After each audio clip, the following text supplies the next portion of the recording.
मीगी नजर चंगनी खोटकनी आइना शेयर तौदबु नते दु थाजदेबा आइनासु मीगी पोचै लेबा मीगी अचीवमेंट दा दुमाइना वाखल अमता लैरुदबनिना आइगी सिगैगी पापागी सु पोत लैबिनी तातोनगी सु लैबिरनी ngasi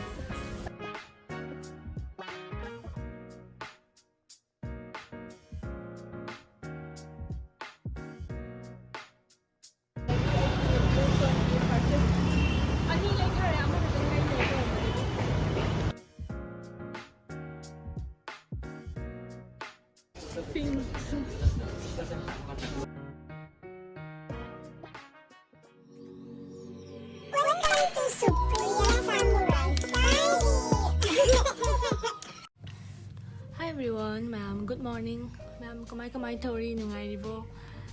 Aidi ngasigi video se skincare tawbadagi haure. Adum ayuki tawbam tokba khara adum tawre ko. Maida breakfast tawba khobadi ngasigi loikhre. Do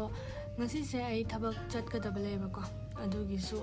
khara nganna su breakfast tawba loikhre. Adum kotaton ga thabak chattoini do kaida kamaina kai chatpadudi dum haijara ke video siga loina yahoriba potni ko. Do ai sunscreen se khara yam te shalle ngasi hojik nungsa yam sai ba ko hojik se nungsa ayuk ta kanna saramani duga nungthin da suddenly nomu churakani maham rang khangba weather natte ko do yengsi ngasi gi ai gi video se aina kamai tawba kai kai lerakpa kai chatpa adu loi hapjarake ko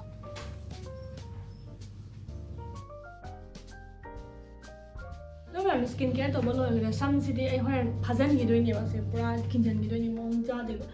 अदो आई ngasi se अखो तातोन गा सिल्टर ता तनी shopping तौबा shopping आई से आई की नहान ममांग the Reliance की ट्रेंड्स की स्टोर विजिट लापदो अदु की स्टोर विजिट तौबदु की ngasi se नहान दो मोय वाउचर दो लाए आई की हाइदी पोट फंगदोय बने हाइदी स्टोर विजिट तौबदु की पे आउट अदु की वाउचर अदु सिंगल लाए लवशलरो आइन हाइरेबको अदुदुगी स्टोर दो चलनी रिलायंस की अदुगा यामना स्पेशल ओइबा पोट अमसु ngasi शॉपिंग तौरतोय ngasi Bluestone दा चंगतोयने बको Bluestone दा मेन Bluestone की दमक चटपने अदुगा चलिंगै दा रिलायंस तगी सुपुरा सेना दो आइगा तातोनगा चलनी अदो नुम यंगलकनी ngasi कमाई तौबदो अदो हजिक चट्री ममांग खानजुगा आइगी स्किन केयर लोइखरे अदुगा आइगी गेट रेडी विथ मी तौसे ngasi दिको तो ngasi के शेड कनी तो मैम दा उलके अदो आई ngasi सेट तोइसे सिगी कोर्स से सेनी मैम रिव्यू तो असी से मिंत्रा दगी परचेस तौबनेबको असी से हाइदी लुपा लिसिंग अमगा चाम समथिंग दुमाइना ओइली अदो से सामना लिटप नुगाइदोगा समर की ओइना हजिंदी ओलांगी दनागो ओलांगा शॉपिंग चपसिगा ओमेना साइ आइदी जीन्स सेट पदगी दि सुमाइना ट्राउजर गा हाइदी शॉर्ट कुर्ती नत्रगा कोर सेट पसिना एमोंदा हेना प्रिफर तवेबा कइराई ए जीन्स से लगा टी शर्ट से लगा ओमेन ngамगे ओलांगना आई साइ दम साइबा सी अमगा फ्लैट अमगा तवरगदी याम हाइदी एमोंदा याम नुगाइदबदो ओइबको दो असी से मैम हाइदी प्योर कॉटन गिनी अदो मागी सिगी प्रिंट से हेंगियो मैम दो सिगा खुदांग सिना 3/4 लेरे दुगा मागी सिगी ट्राउजर जावेबको सि ट्राउजर सनी अदो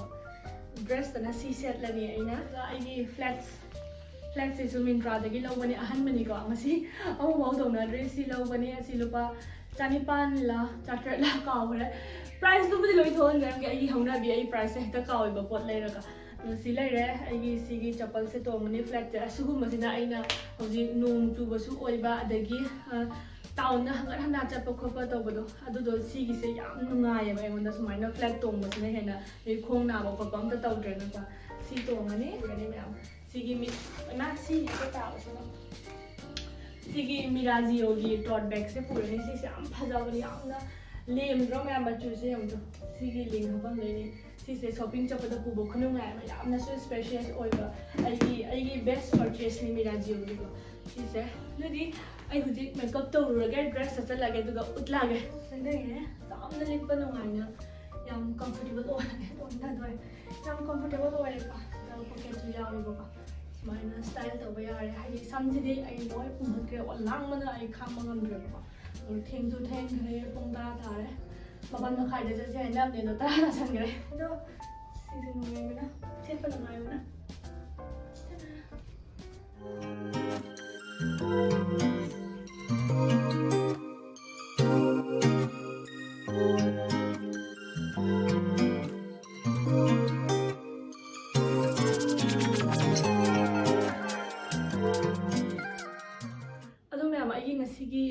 Get ready with me ꯁꯤꯒꯤ ꯑꯥꯎꯠꯐꯤꯠꯁꯤꯡꯁꯦ ꯑꯗꯨꯝ ꯑꯩꯒꯤ ꯕꯦꯒ ꯑꯣꯏꯔꯣ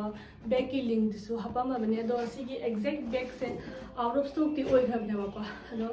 ꯂꯩꯕ꯭ꯔꯥ ꯌꯦꯡꯒꯦ ꯂꯩꯔꯗꯤ ꯑꯃꯨꯛ ꯍꯥꯞꯄꯛꯀꯦ ꯑꯗꯣ ꯀꯩꯒꯨꯝꯕ ꯃꯌꯥꯝꯅ ꯁꯤꯒꯤ ꯃꯤꯔꯥꯖꯤꯌꯣꯒꯤ ꯕꯦꯒꯇꯣ ꯁꯤꯃꯤꯂꯔ ꯑꯣꯏꯕꯁꯨ ꯑꯩ ꯇꯦꯛ ꯇꯧꯕꯅꯦꯕꯀꯣ ꯁꯤꯃꯤꯂꯔ ꯑꯣꯏꯕꯒꯤ ꯂꯤꯡꯛ ꯍꯥꯞꯄꯅꯦ ꯑꯗꯨꯅ ꯍꯦꯟꯅ ꯐꯖꯕꯅꯦ ꯃꯌꯥꯝ ꯑꯩꯒꯤ ꯁꯤ ꯂꯧꯕ ꯃꯇꯝꯗ ꯑꯗꯨꯒꯤ ꯕꯦꯒꯇꯣ ꯊꯣꯛꯇ꯭ꯔꯤꯑꯕꯀꯣ ꯑꯗꯨꯅ ꯍꯦꯟꯅ ꯐꯖꯕꯅꯦ ꯑꯗꯨꯁꯨ ꯑꯗꯨꯝ ꯄꯨꯕ ꯁꯥꯊꯤꯅ ꯅꯨꯡꯉꯥꯏꯕꯅꯤ ꯀ꯭ꯋꯥꯂꯤꯇꯤꯁꯨ ꯌꯥꯝ ꯁꯥꯊꯤꯅ ꯐꯩ ꯃꯤꯔꯥꯖꯤꯌꯣꯒꯤꯀꯣ ꯃꯥꯒꯤ ꯄꯦꯀꯦꯖꯤꯡ ꯀꯩꯀꯥꯗꯣ ꯄꯨꯔꯥ ꯂꯛꯖꯔꯤꯁ ꯕꯦꯒ ꯑꯗꯨꯃꯥꯏꯅ ꯄꯤꯕꯅꯦꯕ ꯑꯗꯣ ꯑꯗꯨꯒ ꯑꯩꯒꯤ ꯁꯤꯒꯤ ꯀꯣꯔ ꯁꯦꯠꯁꯀꯤ ꯂꯤꯡꯛꯇꯨꯁꯨ ꯑꯩꯒꯤ ꯗꯤꯁꯀ꯭ꯔꯤꯞꯁꯟꯗ ꯍꯥꯞꯄꯗꯣꯏꯅꯦ ꯑꯗꯨꯏꯗꯤ ꯃꯌꯥꯝ ꯑꯩꯒꯤ ꯆꯄꯜꯒꯤ ꯑꯩꯒꯤ ꯕꯦꯒꯀ ꯀꯣꯔ ꯁꯦꯠꯁꯀ ꯑꯗꯒꯤ ꯑꯩꯒꯤ ꯐ꯭ꯂꯦꯠꯁꯇꯨꯒ ꯑꯍꯨꯝꯁꯤꯒꯤ ꯂꯤꯡꯛ ꯑꯩꯒꯤ ꯗꯤꯁꯀ꯭ꯔꯤꯞꯁꯟꯗ ꯐꯪꯒꯅꯤ ꯃꯌꯥꯝꯅ ꯄꯥꯝꯕ ꯌꯥꯎꯗꯦꯅ ꯐꯥꯔꯕ ꯇꯥꯇꯣꯟ ꯊꯝꯃꯝꯃ ꯑꯣꯇꯣꯗ ꯂꯥꯛꯀꯅꯤ ꯃꯥ ꯃꯀꯣꯛ ꯆꯤ ꯍꯥꯏꯗꯨ ꯎꯞꯄꯒ ꯑꯇꯣꯡꯕ ꯅꯪꯁꯨ ꯎꯞꯄꯨꯅꯦ ꯑꯩ ꯎꯞꯀꯦ ꯑꯩ ꯍꯥꯏꯔꯝꯒꯅꯤ ꯑꯗꯣ ꯄꯥꯏ ꯃꯌꯥꯝ ꯖꯥꯂꯤꯁꯤꯅ ꯀꯥꯏꯗ ꯄꯤꯔꯝꯗꯣꯏꯕ ꯍꯥ ꯆꯪꯉꯨꯗꯣꯏꯔꯣ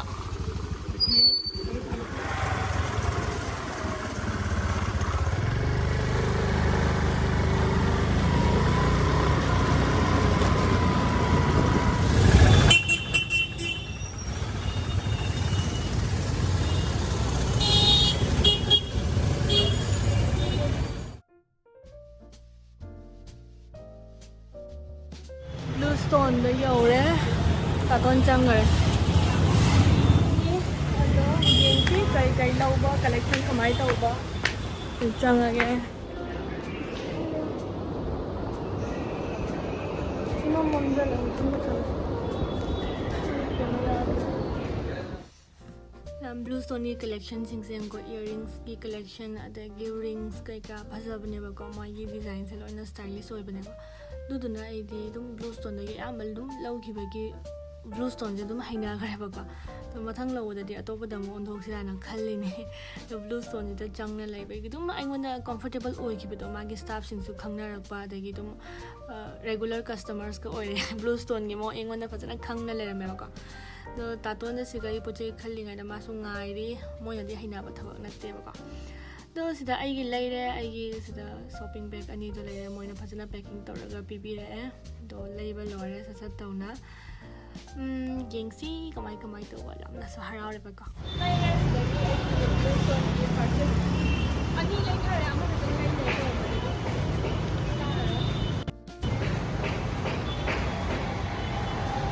लैरे सिगा नसिगी याम हरावरे लैथारेको सिदा युम योरगा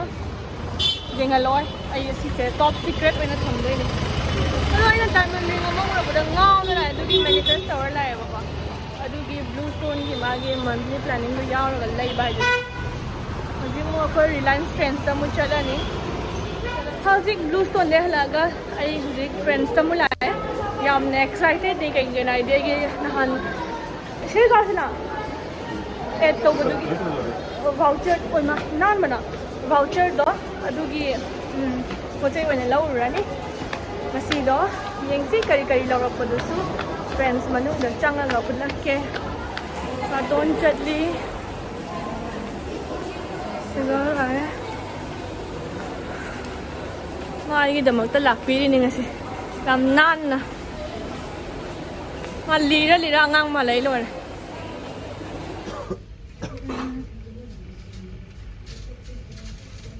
तातोन की ngasi shopping aina tawbirani kai te jengone tu ba ma ba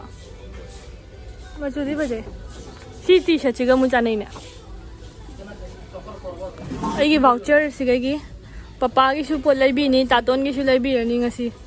ai gi yam lai da su yai da पैसा को ना बदल लो है ओकना सीने ओकना बदल लो ना बा मां पामी हाफ शर्ट आई बा पामी बा टी शर्ट ना तब कॉटन की होई की तुम शर्ट त हाफ ओय बतो या तागे सा मगाय तो रे लोरने की भाउचर से लोइना अदु सी माना पामी चेक त पामी सुम चेक नते आइस सी नुपा मचागिनी सिदी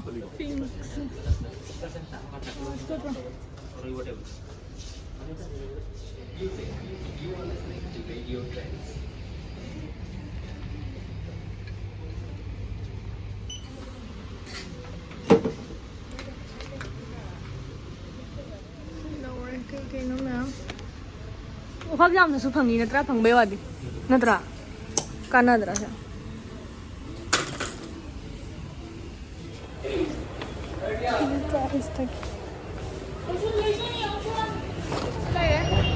ꯌꯨꯝ ꯌꯧꯔꯒ ꯍꯪꯗꯣꯛ ꯌꯦꯡꯍꯜꯂꯛꯑꯒꯦ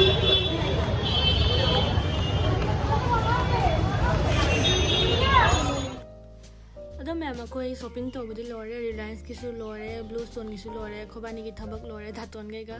ꯑꯗꯣ ꯈꯣꯏꯕꯥꯅꯤ ꯗꯥꯇꯣꯟꯒꯩꯒ ꯂꯟꯁ ꯇꯧꯊꯣꯛꯑꯅꯤ ꯁꯤꯒ ꯗꯥꯇꯣꯟꯗꯤ ꯃꯥ ꯚꯦꯖ ꯊꯥꯂꯤ ꯆꯥꯅꯤ ꯍꯥꯏꯅ ꯚꯦꯖ ꯊꯥꯂꯤ ꯉꯥꯏꯔꯤ ꯑꯩꯅ ꯁꯤꯗ ꯏꯂꯤꯁꯥ ꯊꯣꯡꯕ ꯑꯣꯏꯅ ꯂꯧꯔꯦꯕꯀꯣ ꯏꯂꯤꯁꯥ ꯁꯤꯗꯣꯁꯦ ꯑꯩ ꯂꯧꯔꯦ ꯗꯥꯇꯣꯟꯒꯤꯗꯤ ꯚꯦꯖꯅꯤ ꯑꯗꯣ ꯈꯣꯏꯕꯥꯅꯤ ꯂꯟꯁ ꯇꯧꯊꯣꯛꯑꯅꯤ ꯑꯗꯒꯤ ꯁꯤ ꯂꯣꯏꯔꯒ ꯁꯤꯜꯆꯔ ꯇꯔꯥꯄꯨꯔꯗ ꯑꯃꯨꯛ ꯆꯠꯂꯨꯔꯅꯤ ꯑꯩꯈꯣꯏ ꯇꯥꯆꯧꯒꯤ ꯔꯦꯟꯠꯇ ꯗꯥꯇꯣꯟꯒꯤ ꯄꯣꯠ ꯆꯩ ꯈꯔ ꯄꯨꯔꯛꯄ ꯑꯗꯨꯗꯨꯒꯤ ꯊꯤꯟꯕ ꯆꯠꯂꯨꯗꯣꯏꯅꯤꯀꯣ ꯑꯗꯩ ꯉꯥꯏꯍꯥꯛ ꯄꯣꯊꯥꯔꯒ ꯑꯗꯨꯝ ꯌꯨꯝꯗ ꯍꯜꯂꯛꯑꯅꯤ ꯑꯗꯣ ꯉꯁꯤꯒꯤ ꯁꯣꯞꯄꯤꯡ ꯂꯣꯏꯔꯕꯅꯤꯅ ꯍꯧꯖꯤꯛ ꯑꯩ ꯌꯨꯝ ꯌꯧꯔꯒ ꯑꯩ ꯉꯁꯤ ꯀꯩꯀꯩ ꯁꯣꯞꯄꯤꯡ ꯇꯧꯔꯛꯄꯗꯣ ꯌꯨꯝ ꯌꯧꯔꯒ ꯍꯣꯜ ꯃꯆꯥ ꯑꯃ ꯇꯧꯔꯛꯀꯦ ꯑꯗꯨꯕꯨ ꯌꯦꯡꯃꯤꯟꯅꯔꯁꯦꯕꯀꯣ ꯑꯗꯣ ꯉꯔꯥꯡ ꯂꯩꯔꯛꯄ ꯄꯣꯠ ꯆꯩꯁꯤꯡꯗꯣ ꯃꯌꯥꯝ ꯑꯩ ꯍꯣꯜ ꯇꯧꯔꯛꯀꯦꯕꯀꯣ ꯀꯩꯒꯤꯅꯣ ꯍꯥꯏꯕꯗ ꯉꯔꯥꯡꯗꯣ ꯑꯩ ꯍꯜꯂꯛꯄꯒ ꯑꯗꯨꯝ ꯊꯦꯡꯁꯨ ꯊꯦꯡꯉꯦ ꯁꯟꯗꯥꯒꯤ ꯙꯨꯞ ꯊꯥꯅꯕꯅ ꯃꯇꯝꯗꯣ ꯌꯧꯔꯦꯕ ꯑꯩꯈꯣꯏꯅ ꯍꯜꯂꯛꯄꯗ ꯑꯗꯨꯒꯤ ꯑꯩ ꯑꯗꯨم ꯉꯔꯥꯡꯗꯣ ꯋꯥꯃꯟꯗꯅ ꯐꯣꯟ ꯕꯦꯇ꯭ꯔꯤꯁꯨ ꯂꯣ ꯑꯣꯏꯅ ꯑꯗꯨꯝ ꯇꯨꯝꯈ꯭ꯔꯦ ꯑꯗꯣ ꯉꯁꯤꯁꯦ ꯑꯩ ꯃꯌꯥꯝꯅ ꯍꯣꯜ ꯇꯧꯔꯛꯀꯦ ꯔꯤꯂꯥꯌꯟꯁ ꯇ꯭ꯔꯦꯟꯁꯇꯒꯤ ꯂꯩꯔꯛꯄ ꯄꯣꯠ ꯆꯩꯁꯤꯡꯗꯨ ꯁꯤ ꯂꯩꯔꯦ ꯑꯗꯣ ट्रेंड्सꯇꯒꯤ ꯂꯩꯔꯛꯏꯁꯦ ꯑꯩꯅ ꯀꯩꯒꯤꯅꯣ ꯍꯥꯏꯕꯗ ꯑꯩꯒꯤ ꯃꯃꯥꯡꯒꯤ ꯁ꯭ꯇꯣꯔ ꯚꯤꯖꯤꯠꯀꯤ ꯑꯩꯒꯤ ꯀꯦꯝꯄꯦꯟ ꯑꯃ ꯇꯧꯕꯗꯣ ꯑꯗꯨꯒꯤ ꯁꯤꯒꯤ ꯚꯥꯎꯆꯔꯅꯦꯕ ꯄꯦꯑꯥꯎꯠꯇꯨꯗꯤ ꯂꯩꯖꯈ꯭ꯔꯦ ꯑꯗꯨꯒ ꯁꯤꯅ ꯚꯥꯎꯆꯔꯁꯦ ꯂꯥꯛꯄꯗ ꯅꯨꯃꯤꯠ ꯍꯞꯇꯥ ꯑꯃ ꯇꯔꯥꯅꯤ ꯆꯪꯉꯦꯕꯀꯣ ꯑꯗꯣ ꯅꯍꯥꯟꯅ ꯂꯥꯛꯄꯗꯣ ꯑꯩ ꯅꯍꯥꯟꯒꯩ ꯂꯧꯁꯟꯕ ꯉꯝꯃꯨꯗ꯭ꯔꯦ ꯑꯗꯣ ꯉꯁꯤ ꯉꯔꯥꯡꯗꯣ ꯕ꯭ꯂꯨꯁꯇꯣꯟꯗ ꯆꯠꯄꯗꯨꯒ ꯄꯨꯟꯅ ꯑꯗꯨꯝ ꯄꯨꯔꯛꯑꯁꯤ ꯍꯥꯏꯅ ꯑꯗꯨꯅ ꯇꯥꯇꯣꯟꯗ ꯑꯩꯅ ꯆꯠꯃꯤꯟꯅꯁꯤ ꯍꯥꯏꯔ ꯆꯠꯂꯨꯕꯅꯦꯕꯀꯣ ꯑꯗꯣ ट्रेंड्सꯇꯒꯤ ꯄꯣꯠ ꯆꯩ ꯃꯌꯥꯝ ꯑꯃ ꯂꯧꯔꯦ ꯚꯥꯎꯆꯔꯗꯒꯤꯀꯣ ꯍꯥꯏꯗꯤ ꯐ꯭रीꯗ ꯐꯪꯕꯒ ꯆꯞ ꯃꯥꯟꯅꯔꯦ ꯍꯥꯏꯇꯥꯔꯦꯅꯦꯀꯣ ꯚꯥꯎꯆꯔ ꯐꯪꯕꯅꯤना ꯑꯄꯥꯝꯕ ꯑꯦꯅꯤ ꯍꯥꯏꯗꯤ ट्रेंड्स ꯁ꯭ꯇꯣꯔꯗꯒꯤ ꯑꯩꯅ ꯑꯄꯥꯝꯕ ꯂꯧꯕ ꯌꯥꯏꯕ ꯑꯦꯅꯤꯋꯦꯌꯔ ट्रेंड्स ꯍꯥꯏꯗꯤ ꯑꯦꯅꯤ ꯖꯍꯥꯡꯐꯝꯒꯤ ट्रेंड्सꯇ ꯑꯩ ꯂꯧꯕ ꯌꯥꯏꯕꯀꯣ ꯑꯗꯨꯏꯁꯨ ꯑꯩꯅ ꯑꯗꯨꯝ ꯒꯣꯜꯗꯤꯒꯤ ꯃꯣꯜꯒꯤ ट्रेंड्सꯇꯒꯤ ꯑꯣꯏꯅ ꯂꯧꯔꯛꯑꯦꯕꯀꯣ ꯑꯗꯨꯝ ꯁꯤꯗꯩ ꯑꯗꯨꯝ ꯂꯧꯈ꯭ꯔꯁꯤ ꯍꯥꯏꯅ ꯑꯗꯣ ꯑꯩꯅ ꯇꯧꯔꯨꯕ ꯃꯐꯝꯗꯨꯗꯤ ꯒꯣꯜꯗꯤꯒꯤ ꯃꯣꯜꯒꯤ ट्रेंड्सꯇ ꯑꯣꯏꯕꯅꯤना ꯑꯗꯨꯗꯒꯤ ꯀꯂꯦꯛ ꯇꯧꯕ ꯆꯠꯄ ꯑꯣꯏꯅ ꯑꯗꯨꯗꯩ ꯑꯗꯨꯝ ꯂꯩꯈ꯭ꯔꯁꯤ ꯍꯥꯏꯅ ꯂꯩꯔꯛꯑꯦꯕꯀꯣ ꯑꯗꯨꯒ ꯑꯩꯈꯣꯏ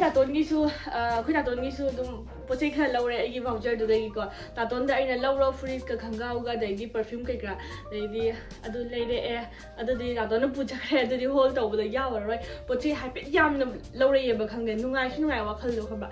ꯑꯄꯥꯝꯕ ꯈꯜꯂ ꯚꯥꯎꯆꯔꯗ ꯄꯤꯁꯜꯂꯒ ꯇꯧꯕꯗꯣ ꯑꯗꯒꯤ ꯈꯪꯗꯦ ꯅꯨꯡꯉꯥꯏ ꯑꯗꯨꯅ ꯉꯔꯥꯡ ꯑꯗꯨꯝ ꯁꯤꯌꯔ ꯇꯧꯔꯛꯀꯦ ꯃꯌꯥꯝꯗ ꯑꯩ actually I ꯐꯤꯁꯦ ꯌꯥꯝ ꯃꯊꯧ ꯇꯥꯗꯕꯅꯦꯕꯀꯣ ꯑꯗꯨꯏꯁꯨ ꯑꯗꯨꯝ ꯂꯩꯔꯦ ꯐꯪꯉꯕꯅꯤꯅ ꯐ꯭ꯔꯤꯗ ꯐꯪꯉꯕꯅꯤꯅ ꯑꯩꯅ ꯋꯥꯖꯃꯟ ꯍꯥꯏꯇꯥꯔꯦꯀꯣ ꯑꯩꯅ ꯋꯥꯔꯨꯕꯗꯨꯒꯤ ꯅꯤ ꯑꯗꯣ ꯁꯤꯁꯤꯅ ꯑꯍꯥꯟꯕꯒꯤ ꯀꯨꯔꯇꯥ ꯑꯣꯏꯅ ꯑꯃꯈꯛ ꯂꯧꯔꯦ ꯑꯩꯅ ꯁꯤꯁꯤꯅ ꯑꯗꯨꯝ ꯑꯩꯅ ꯑꯩꯒꯤ ꯇ꯭ꯔꯥꯎꯖꯔ ꯂꯩꯕꯀꯣ ꯑꯩꯒꯤ ꯇ꯭ꯔꯥꯎꯖꯔꯗꯨꯒ ꯁꯦꯠꯄ ꯌꯥꯅꯕ ꯍꯥꯏꯅ ꯑꯗꯨꯝ ꯁꯤꯒꯤ ꯕꯦꯖ ꯀꯂꯔꯁꯦ ꯇꯧꯔꯒ ꯑꯗꯨꯒ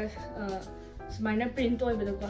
ꯑꯗꯣ ꯁꯤꯒꯤ ꯄ꯭ꯔꯥꯏꯁꯁꯤꯅ 449 ꯔꯨꯄꯤꯁ ꯈꯛꯇꯅꯦ ꯁꯤ ꯀꯨꯔꯇꯥꯁꯦ ꯑꯃ ꯂꯧꯔꯦ A line ꯂꯣꯡ ꯀꯨꯔꯇꯥꯅꯦꯕꯀꯣ ꯑꯗꯣ ꯁꯤ ꯑꯃ ꯂꯧꯔꯦ ꯑꯁꯤꯒꯤ ꯃꯥꯒꯤ ꯇ꯭ꯔꯥꯎꯖꯔꯗꯤ ꯁꯦꯠ ꯑꯣꯏꯔꯛꯇꯦꯕ ꯁꯤ ꯑꯃ ꯂꯩꯔꯦ ꯑꯩ ꯁꯠ ꯎꯠꯂꯛꯀꯦ ꯚꯤꯗꯤꯑꯣꯁꯦ ꯌꯥꯝ ꯁꯥꯡꯍꯟꯗꯕꯤꯗ ꯑꯗꯨꯒ ꯁꯤꯅ ꯁ꯭ꯀꯥꯔꯐ ꯑꯃ ꯂꯧꯔꯦ ꯁꯤꯁꯦ ट्रेंड्सकिदो मोय फी याम फैयबा मोमोन लाउरगा सिसिना मो लुपा क्यानो 399 ना कैनो पीबनिको सिसे 399 सि लुपा चाम्ब्री हाइदनिको अदोइसु इनबा याम नुगाइबको अदुम कुर्तागा ngahak saina inba khotba dum akhoi hojik फी अमा पाइदि नुगाइतेनको अदुगी सुमाइना सुम इनबा खोपा मता चायबा जामना सॉफ्ट ओयबा फी सिजुको दम पेंटिंग लावे सि अमा लौरे ए मयाम अदुगा असिनमो कुर्ता शूट ओइदोइनि सिनमो मागी ट्राउजर जावेबको ट्राउजर से लेजरखरे सि नॉर्मल ट्राउजर नि ट्राउजर गा फुरिट का मचु चमने सिसे पिस्टल ब्लू ओइनेनिको अदुगा मागी नेक की डिजाइन सिने जेमो सुमाइना वर्क तौरे खरा एम्ब्रॉयडरी तौरे गोल्डन कलर ना अदुगा सिगा वी नेक ओयबको सिना आइगिदी लोइना एम साइज लौरे को मैम अदो खुदांग सिना 3/4 ओइदोइने सिसिना लुपा लिसिंग अमा हादि सेट सिगा लुपा लिसिंग अमा नेबको सिसि लौरे ए अदगी असिसिना कनो trouser mathakta selasu yare aduga jeans mathakta selasu yare short kurti haidara tunic haidara dudo silaire do si machu se pamjaba ina ko machu achamba sumain to base color se am pamjeba ina haidi especially ai Indian wear set the kurta set da ba dugi ai collection ya masi machu suma type ki machu ngata oye so haidi icham chamba do si sina mu 399 si sulupa chambri adagi sigi inarama laire to me t-shirt kay kali pa dali pa nungai na ba si lupa chani khatane sisu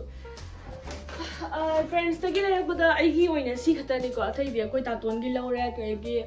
perfume kay kra papa gi su lawre adu ni taton gi furit khanga adu singduga dum chakhre ko haidi lo voucher do